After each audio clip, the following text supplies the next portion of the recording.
Hola, soy Anita. En esta ocasión te voy a explicar la manera como se transmite un impulso nervioso de una neurona a otra. Vamos a ver cómo a partir de una transmisión electroquímica se desarrolla un mensaje químico que activa a otra célula.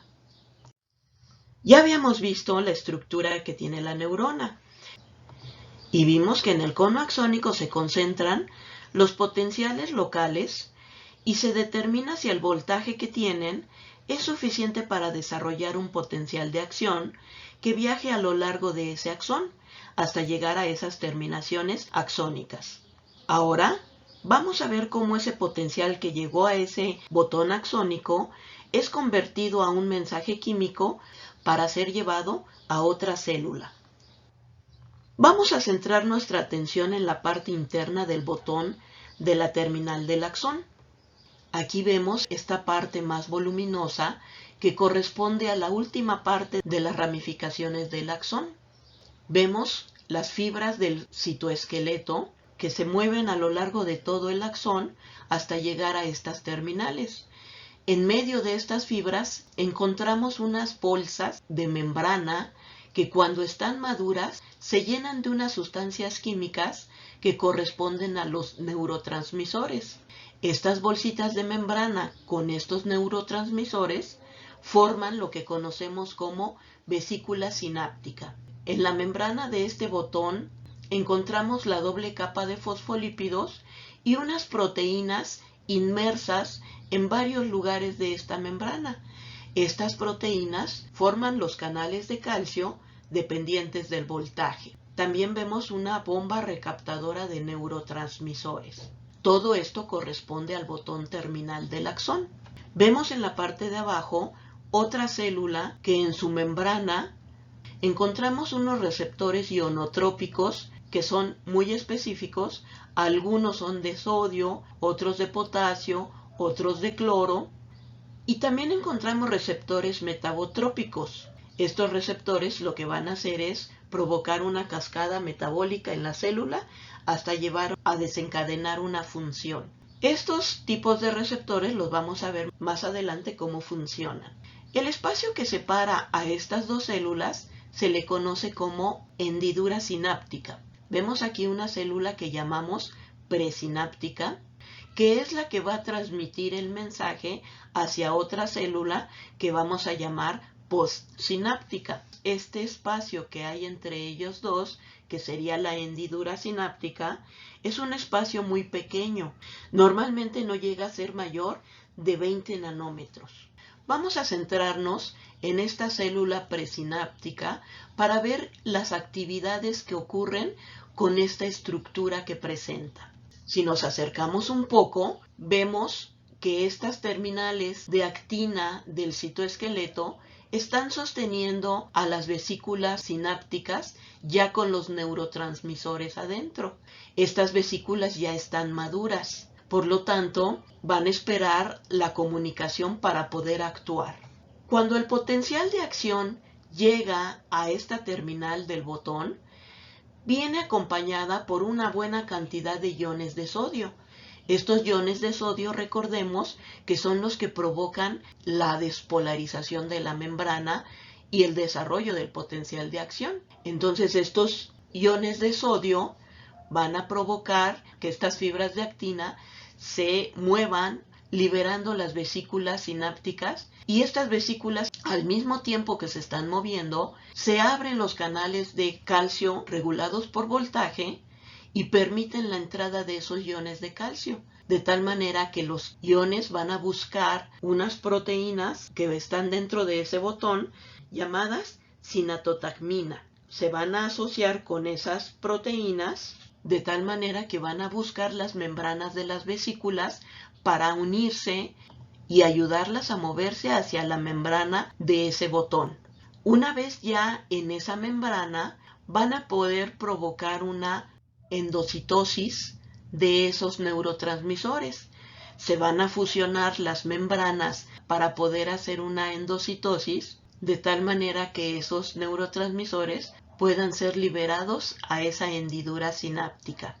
Cuando esos neurotransmisores están en este ambiente de esta hendidura sináptica, vamos a ver que hay una serie de iones que rodean a este ambiente celular. Tenemos iones de sodio que tienen carga positiva, iones de potasio también con carga positiva y iones de cloro con carga negativa. Si nos fijamos en el ambiente celular de la célula postsináptica, también vemos que hay iones de potasio. Recordemos que los iones de potasio están en mayor cantidad dentro del ambiente celular que los iones de sodio. Y también vemos iones de cloro junto con algunas proteínas que también tienen cargas negativas y que van a proporcionar un voltaje de menos 60 milivolts, que es el voltaje de reposo.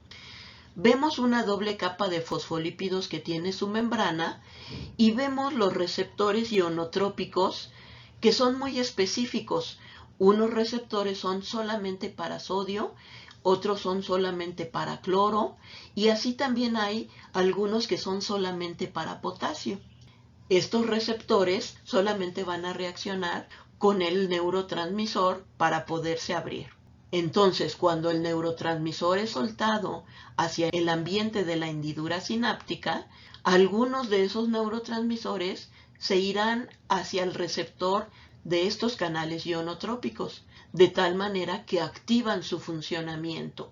Lo que van a hacer es abrirse para poder permitir la entrada de los iones correspondientes. Por ejemplo, en el caso de los iones de sodio, entran a este canal. En el caso de los iones de cloro, entrarán a este otro canal. Y al mismo tiempo vemos que estas vesículas sinápticas no quedan fusionadas con la membrana de la célula presináptica. Si quedaran fusionadas, tendería a aumentar muchísimo el tamaño de este botón axónico y no es así. De tal manera que se vuelven a reabsorber estas membranas formando de nueva cuenta esta vesícula, la cual se va a mover hacia las fibras de actina para poder llenarse otra vez con los neurotransmisores. Cuando los canales de sodio son abiertos, estos iones de sodio van a meterse al interior de la neurona de tal manera que aumentan el voltaje de este ambiente, provocando una despolarización del interior, lo cual lleva hacia un potencial excitatorio postsináptico. Cuando entran los iones de cloro, lo que hacen es bajar ese voltaje de tal manera que lo que provocan es una hiperpolarización del interior y desarrollan un potencial inhibitorio postsináptico. En el caso de estos iones de potasio, recordemos que están en mayor cantidad en el interior y esos canales los van a sacar hacia el exterior, lo que provoca una hiperpolarización también de esta zona y por lo tanto también se lleva a cabo un potencial inhibitorio postsináptico. Vamos a ver qué actividad tienen estos otros receptores llamados metabotrópicos. Cuando un neurotransmisor se une a este tipo de receptores, no provoca la apertura del canal, porque no es un canal que tenga espacio para poder dejar pasar cosas de un lado a otro de la membrana. Están unidos en la parte interna por una proteína. En este caso la proteína se llama proteína fijadora de guanina. Esta proteína está formada por tres partes principales: la parte gamma, la parte beta y la parte alfa. La parte alfa es la parte más activa. Esta va a tener asociada una molécula de guanosin difosfato. Cuando está inactiva esta proteína, el guanosin difosfato está pegado a su parte alfa. Cuando el neurotransmisor se pega a este canal, va a activar a esta proteína soltando la molécula de guanosin difosfato y pegando un guanosin trifosfato. Este guanosin trifosfato es parecido al ATP.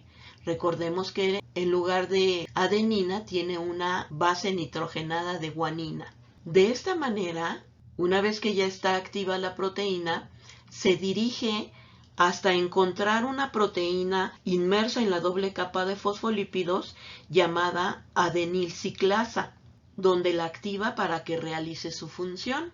La función que tiene esta adenilciclasa es utilizar las moléculas de ATP para liberar dos fósforos inorgánicos y convertirla en una molécula de AMP cíclico, que funciona como segundo mensajero, quien magnifica la señal proporcionada por este neurotransmisor que sería el primer mensajero, provocando una cascada metabólica que va a llevar a cabo distintas funciones dentro de este ambiente celular. Este segundo mensajero va a buscar unas proteínas llamadas proteína quinasa A. Sus siglas son pKa. Una vez que ya las localiza, se une a ellas para fosforilar a otras proteínas que al final van a dar una respuesta celular. Al mismo tiempo, el guanosintrifosfato se convierte en GDP y provoca que esta parte alfa de la proteína regrese a fusionarse con la otra parte de esa proteína fijadora de guanina para dejarla inactiva. Este segundo mensajero que se pegó a la molécula de proteína pKa va a desencadenar varias respuestas dentro del metabolismo celular. Dependiendo del tipo de célula que sea esta que está recibiendo el mensaje, puede ser que se active una serie de respuestas enzimáticas que van a utilizarse en el metabolismo celular, o si es una glándula, provoca la liberación de hormonas. En el caso de las células musculares, lo que provoca es el movimiento, o también puede provocar división celular o una serie de actividades metabólicas que van a tener un funcionamiento en la célula. También este segundo mensajero puede abrir o cerrar desde adentro de la neurona los canales para controlar la formación de potenciales locales, de tal manera que ya no hay entrada de sodio, de cloro o de potasio. Una vez que ya se hizo esta comunicación, es muy importante eliminar los neurotransmisores que quedaron en esta hendidura sináptica, ya que siguen estimulando la actividad de todos estos canales. Esta eliminación de neurotransmisores se realiza de varias formas, ya sea por la recaptación que hacen las bombas de neurotransmisores que están en la membrana de la célula presináptica, o ya sea por la endocitosis de unas células que están rodeando a estas neuronas, que son células glía, que también son unas células relacionadas con estas neuronas, de tal manera que estos neurotransmisores son absorbidos por estos mecanismos y se detiene la actividad en esta hendidura sináptica. Ya hemos visto entonces cómo se desarrollan potenciales excitatorios postsinápticos e inhibitorios postsinápticos. Estos potenciales, si los analizamos en la gráfica de voltaje contra tiempo que utilizamos para explicar el potencial de acción, vemos que estos potenciales excitatorios van a estar fluctuando en la zona del estado de reposo, que va desde los 60 o 70 milivolts hasta los 45 o 55 milivolts, que corresponde al umbral para el desarrollo de un potencial de acción. Cuando los potenciales excitatorios llegan, lo que hacen es aumentar el voltaje siempre en esta zona. Los potenciales inhibitorios lo que hacen es disminuir el voltaje en esta zona. Entonces podemos encontrar cómo distintos potenciales excitatorios e inhibitorios van a estar fluctuando dentro de esta zona del estado de reposo. Cuando hay suficientes potenciales excitatorios que llegan desde las dendritas y se conducen hacia el cono axónico, entonces todos ellos aportarán cierto voltaje para determinar si es suficiente ese voltaje y desarrollar un potencial de acción que viaje a lo largo de todo el axón hasta llegar a las terminaciones y encontrar los botones del axón para poder comunicar este mensaje a la siguiente célula. Esta célula puede comunicar hacia otra neurona y transmitir el potencial, o puede ser que esta neurona lleve la información hacia una célula específica, traduciendo este mensaje a una actividad metabólica. Vamos a dejar hasta aquí nuestra explicación. Espero que hayan quedado claras las ideas fundamentales del proceso. Nos vemos en la próxima. Muchas gracias.